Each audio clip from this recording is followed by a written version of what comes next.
خواتین کا عالمی دن مبارک ہو ان تمام خواتین کو کہ جن کے چہرے تیزاب سے دھو دیے جاتے ہیں۔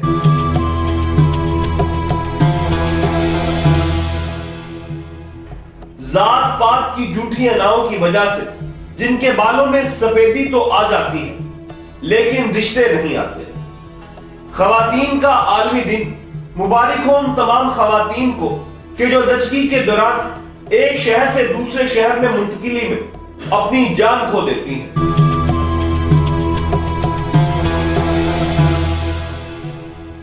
خواتین کا عالمی دن مبارک ہو ان تمام عورتوں کو کہ جن کے بھائی انہیں وراثت میں حصہ نہیں دیتے، ان تمام عورتوں کو کہ جن پر جملے کسنا پاکستان کا ہر شہری اپنا فرض سمجھتا ہے۔ خواتین کے عالمی دن کے موقع پر ہم ان کے کردار کو تسلیم کرتے ہوئے ان کی عظمت کو سلام پیش کرنا چاہتے ہیں۔ وہ خواتین کہ جن کے آنگن میں ہونے سے آنگن میں رونق ہوتی ہے، یہ مائیں بہنیں بیٹیاں ہوتی ہیں۔ سو آئے مل کر عورت کی آواز دبانے کی بجائے عورت کی آواز بنے۔ آج کی اس ویڈیو میں ہم ڈسکس کریں گے کہ عورت کے حقیقی مسائل ہیں کیا اور ان مسائل سے چھٹکارا کیسے پایا جا سکتا ہے۔ لیکن یہ تمام چیزیں دیکھنے سے پہلے اگر آپ ہمارے اس چینل پر نئے ہیں تو ہمارے اس چینل کو سبسکرائب کریں اور نیچے دیے گئے بیل آئیکن کے بٹن کو پریس کریں تاکہ ہماری لیٹسٹ ویڈیو سب سے پہلے آپ۔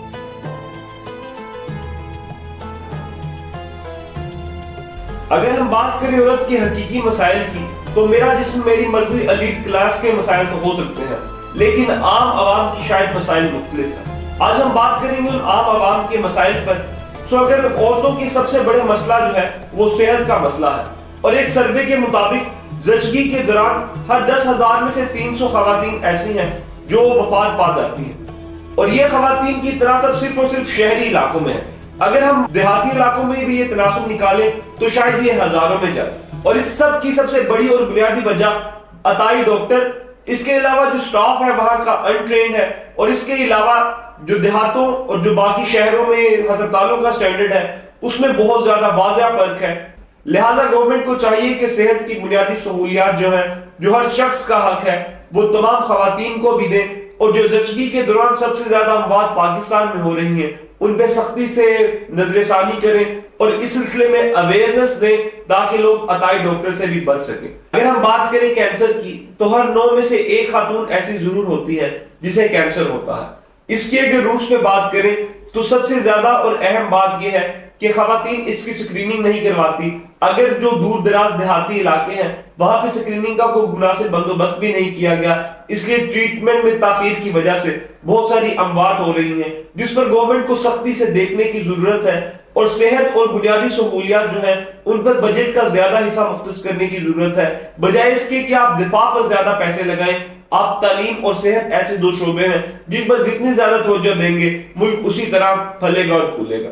اسی کے ساتھ ساتھ اگر بات کریں ہم کہ اس کو کس طرح بہتر کیا جا سکتا ہے تو ہر علاقے ہر دیہات میں مختلف سکریننگ ٹیسٹ کے لیے ٹیمز ہونی چاہیے، کیونکہ ابھی انیشلی یہ ممکن نہیں ہے کہ ہر جگہ پہ ایک کینسر ہاسپٹل بنا دیا جائے، یہ بہت لاگت کا کام ہے، لیکن سکریننگ کے لیے مختلف جو ایک پروسیجر اس طرح کا بنایا جائے کہ سکریننگ کے لیے شہر شہر دیہات لوگ جائیں، اور جو صحت کا عملہ ہے وہ وہاں پر جا کے خواتین کی سکریننگ کروائیں۔ اس کے علاوہ اگر ہم تعلیم پر بات کریں تو مردوں کی شرح خواندگی 70% ہے، جبکہ پاکستان میں خواتین کی شرح خواندگی صرف اور صرف 38% ہے۔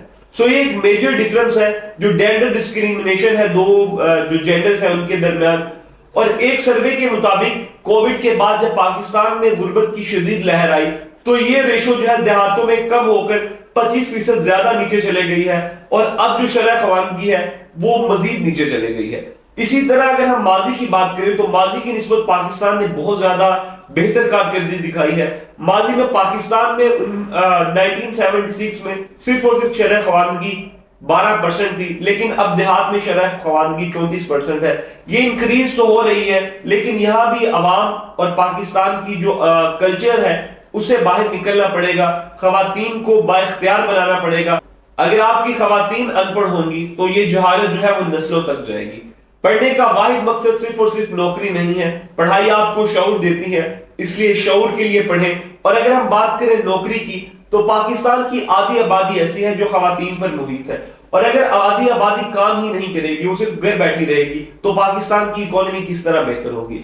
اپنی عورتوں کی آواز دبانے کی بجائے آئیں مل کر ان کی آواز بنیں۔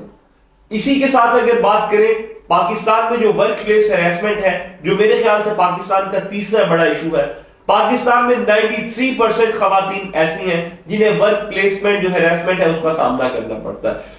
93% ریشو یہ بتا رہی ہے کہ ہم اپنی خواتین کو پروٹیکٹ کرنے میں ناکام رہے ہیں اور ہم کسی طور بھی انہیں مناسب سہولیات نہیں فراہم کر سکتے۔ اگر تو وہ پڑھ لکھ جائیں تو ہم انہیں ورک پلیس ہیراسمنٹ کا شکار بناتے ہیں، اور اس کے بعد جو ہے منازل جو ان کے لیے مزید مشکل سے مشکل ترین ہوتی جاتی ہیں۔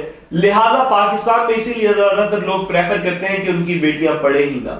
اسی لیے حکومت کو خاص طور پر اس سیکٹر پر کام کرنے کی ضرورت ہے۔ اس سلسلے میں اویئرنیس دی جائے کہ کس طرح ورک پلیس ہیراسمنٹ کو روکا جا سکتا ہے، خواتین کو اعتماد میں لیا جائے تاکہ زیادہ سے زیادہ کیس رپورٹ ہو اور ان ورک پلیس ہیراسمنٹ پر سختی سے عمل درآمد ہو۔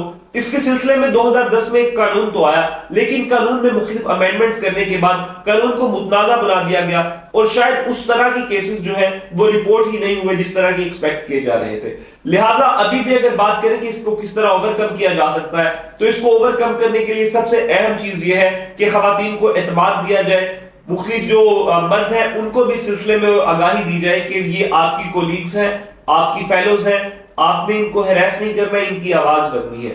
اس کے ساتھ ساتھ جو گورنمنٹ ہے خاص طور پر ایک انتظام کرے ایسے سیکٹرز کا جہاں پہ خواتین کے لیے الگ سے کام کرنے کا ایک مناسب بندوبست ہو، تاکہ یہ ملک کی ترقی میں بہتر طریقے سے آگے بڑھ سکے۔ اس کے علاوہ وراثت میں مناسب حصہ نہ دینا، جینڈر انیکویلٹی اور عورت کی آواز کو دبانا ہمارے معاشرے کا وتیرہ بن چکا ہے۔